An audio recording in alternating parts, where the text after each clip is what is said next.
বিভূতিভূষণ বন্দ্যোপাধ্যায়ের গল্প। আসলে বিভূতিভূষণ বন্দ্যোপাধ্যায়ের গল্পগুলি পড়তে গিয়ে আমার যে অনুভূতিটা মাঝে মাঝেই হচ্ছে, যে এগুলো যেন বিভূতিভূষণ বন্দ্যোপাধ্যায়ের দিনলিপি লেখা, যেন এগুলো বিভূতিভূষণ বন্দ্যোপাধ্যায়ের জার্নাল, যেন তিনি তার জীবনের প্রতিদিনকার যে অভিজ্ঞতা, প্রতিদিনকার যে দেখা, প্রতিদিনকার যে অনুভব, সেগুলোকে ছোট ছোট করে তার নিজের অত্যন্ত মরমী দক্ষ ভাষায় লিখে রেখেছেন। গল্প করে তুলবার জন্য আলাদা করে কোনো প্রচেষ্টা তিনি এর মধ্যে প্রয়োগ করেননি বলে আমার মনে হচ্ছে। কৃত্রিমভাবে কোনো গল্প লেখার দিকে তার খুব একটা প্রচেষ্টা ছিল বলে আমার মনে হচ্ছে না। যা সহজ, সুন্দর, স্বাভাবিক, তাকে যেন তিনি ক্যামেরা দিয়ে ছবি তোলার মতো করে আমাদের দেখিয়েছেন। আজকের গল্পটি কোণে দেখা, গল্পটি কেমন জানি না, গল্পটি পড়িও নি, পড়ে নিয়ে পড়তে বসিনি, আমি পড়তে বসে পড়ছি।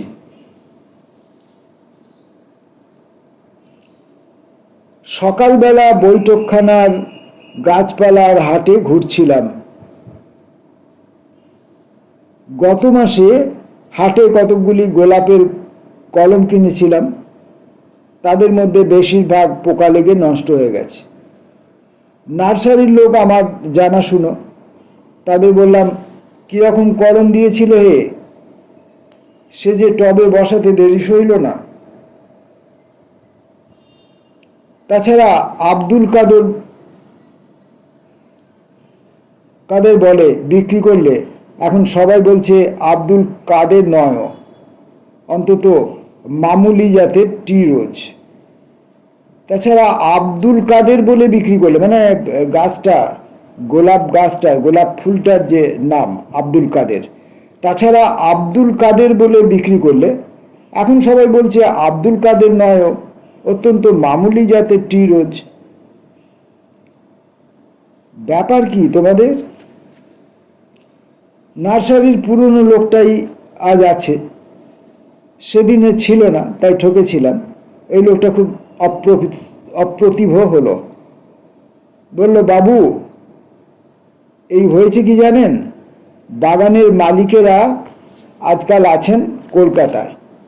আমি একা সব দিক দেখতে পারি না, ঠিক উড়েমালি নিয়ে হয়েছে কাজ। তাদের বিশ্বাস করলে চলে না, আবার না করলেও চলে না। আমি তো সব দিন হাট সামলাতে পারি না বাবু, ওদেরই ধরে পাঠাতে হয়। আমি বুনেছিলাম টি রোজ 3 ডজন, আমি তো তার কাছ থেকে টি রোজেরই দাম নেব। এখানে এসে যদি আব্দুল কাদের বলে বিক্রি করে, তো তারই লাভ, বাড়তি পয়সা আমার নয়, তার। বুঝলেন বাবু? বাজার খুব ঝেঁকেছে। বর্ষার নওয়ালির মুখ, নানা ধরনের গাছের আমদানি হয়েছে। বড় বড় বিলিতি, দোপাটি, মতিয়া, বেল, অতসীলতা, রাস্তার ধারের সারিতে নানা ধরনের পাম, ছোট ছোট পাম থেকে ফ্যান পাম ও বড় টবে ভালো এরিকা পামও আছে। সূর্যমুখীর যদিও এ সময় নয়, কিন্তু সূর্যমুখী এসেছে অনেক। তাছাড়া কলকাতার রাস্তায় অনভিজ্ঞ লোকেদের কাছে অর্কিড বলে যা বিক্রি হয়, সেই নারকেলের ছোবড়া ও তার বাঁধা ফার্ন ও রঙিন আগাছা যথেষ্ট বিক্রি হচ্ছে, লোকের ভিড়ও বেশ। হঠাৎ দেখি আমার অনেকদিন আগেকার পুরনো রুমমেট হিমাংশু, 7-এর 3 নম্বর কানাই সরকার লেনের মেসে তার সঙ্গে অনেকদিন এক ঘরে কাটিয়েছি। সে আজ 7-8 বছর আগেকার কথা। তারপর সে কলকাতা ছেড়ে চলে যায়, আর কোনো খবর রাখিনি আজকাল। এই যে হিমাংশু, চিনতে পারো? হিমাংশু চমকে পেছন ফিরে চাইলে এবং কয়েক সেকেন্ড সবিস্ময়ে আমার দিকে চেয়ে থাকবার পরে সে আমায় চিনলে, হাত বাড়িয়ে এগিয়ে এলো হাসি মুখে। আরে জগদীশ বাবু যে। তারপর? ও, আপনার সঙ্গে 1 যুগ পরে।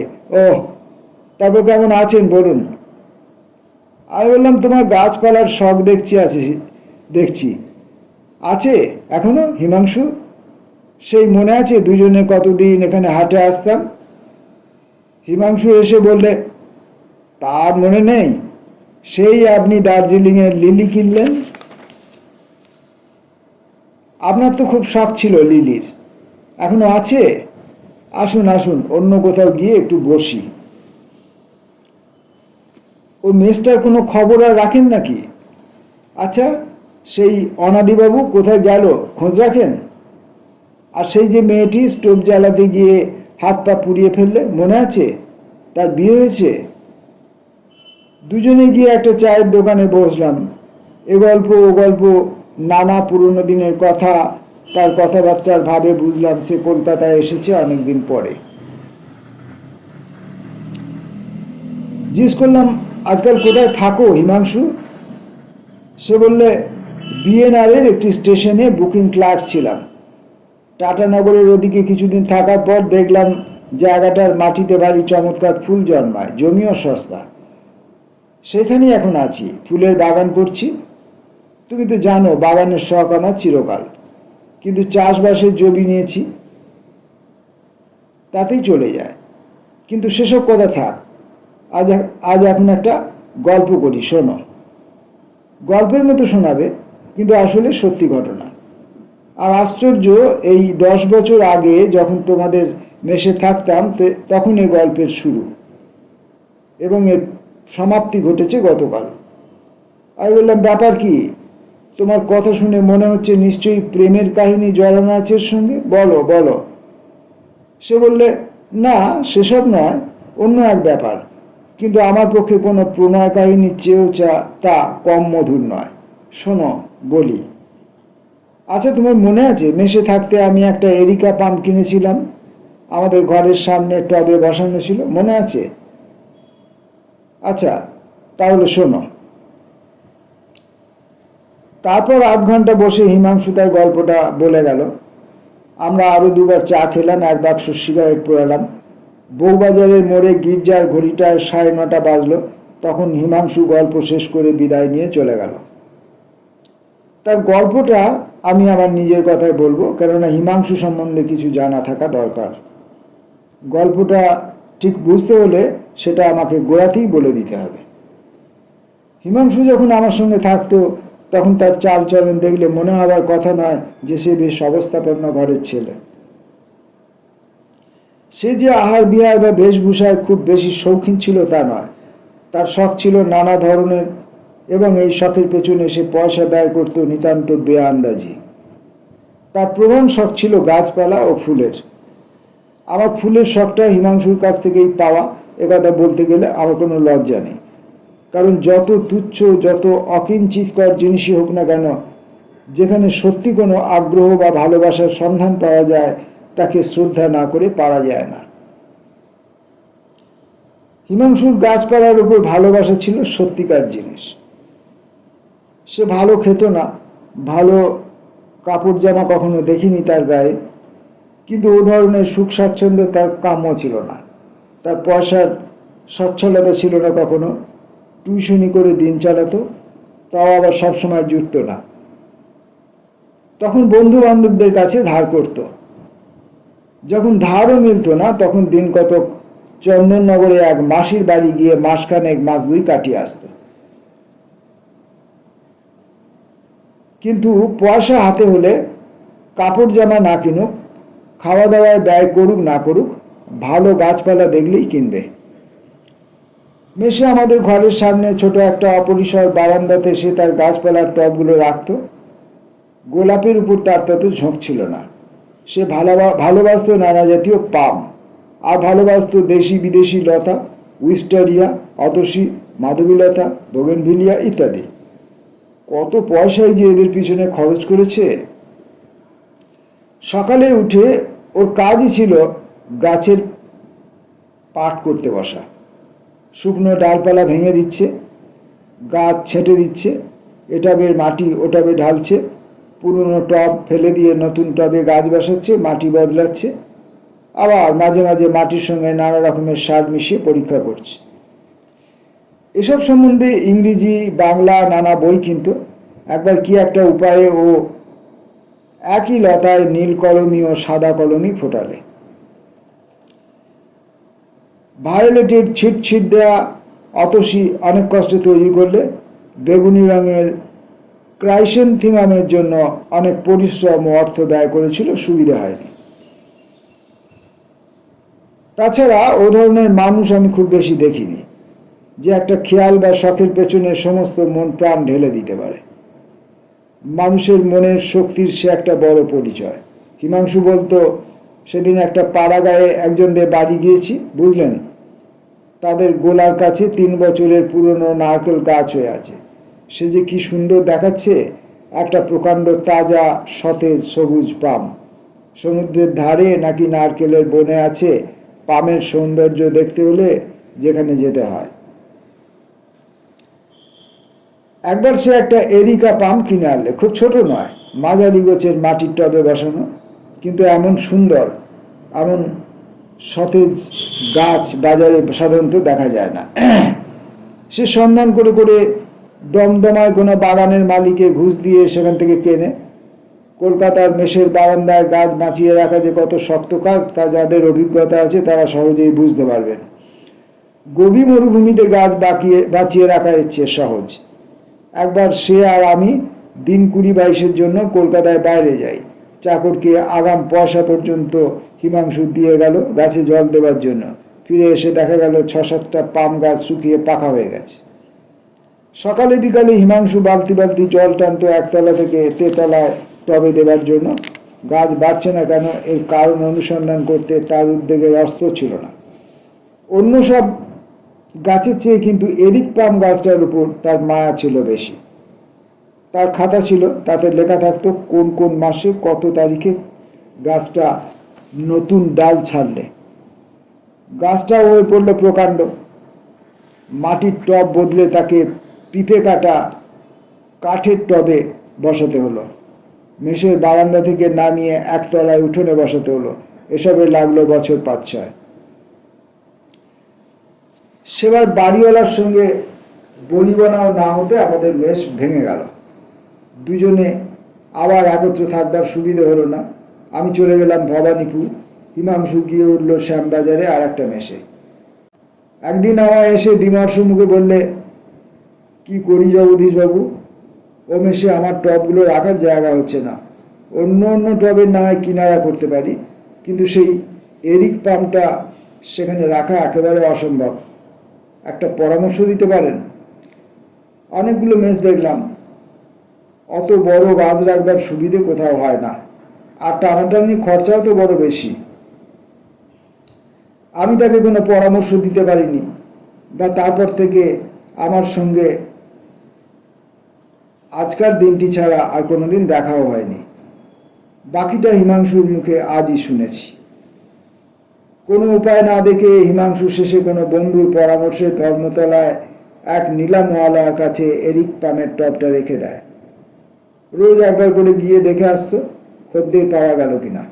শুধু যে খদ্দের সন্ধানে যেত তা নয়, ওটা তার একটা অজুহাত মাত্র, আসলে যেত গাছটা দেখতে। হিমাংশু কিন্তু নিজের কাছে সেটা স্বীকার করতে চাইতো না। দুদিন পরে যা হবার হয়ে যাবে, তার জন্য মায়া কিসের। তবুও একদিন যখন গিয়ে দেখলুম গাছটার সে নধর সতেজ শ্রী যেন ম্লান হয়ে এসেছে। নিলামওয়ালারা গাছে জল দেয়নি, তেমন যত্ন করেনি। সে লজ্জিত মুখে দোকানের মালিক একজন ফিরিঙ্গি ছোকরাকে বললে, গাছটার তেমন তেজ নেই, এই গরমে জল না পেলে, দেখতে ভালো না দেখালে বিক্রি হবে কেন? জল কোথায় আছে? আমি নিজে না হয়, কারণ 2 পয়সা আসে, আমারই তো আসবে।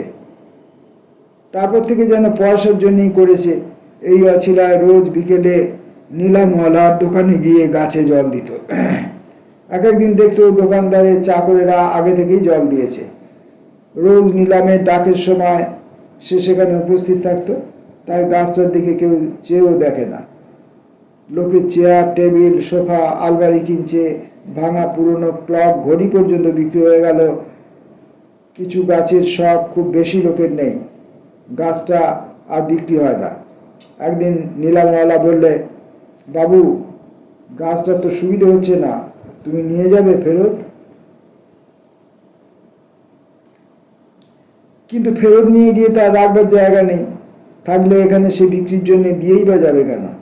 সে সময় তার অত্যন্ত খারাপ যাচ্ছে, চাকরির চেষ্টায় আকাশ পাতাল হাতছে, কোথাও কিছু মিলছে না, নিজেরই থাকবার জো নেই, তো পিঁপে কাটা কাঠের টবে বসানো অত বড় গাছটা রাখে কোথায়? মাসখানেক পরে হিমাংশুর অবস্থা এমন হলো যে আর কলকাতায় থাকাই চলে না। কলকাতার বাইরে যাবার আগে গাছটার একটা কিনারা হয়ে গেলেও মনে শান্তি পেত। কিন্তু আজও যা কালও তাই।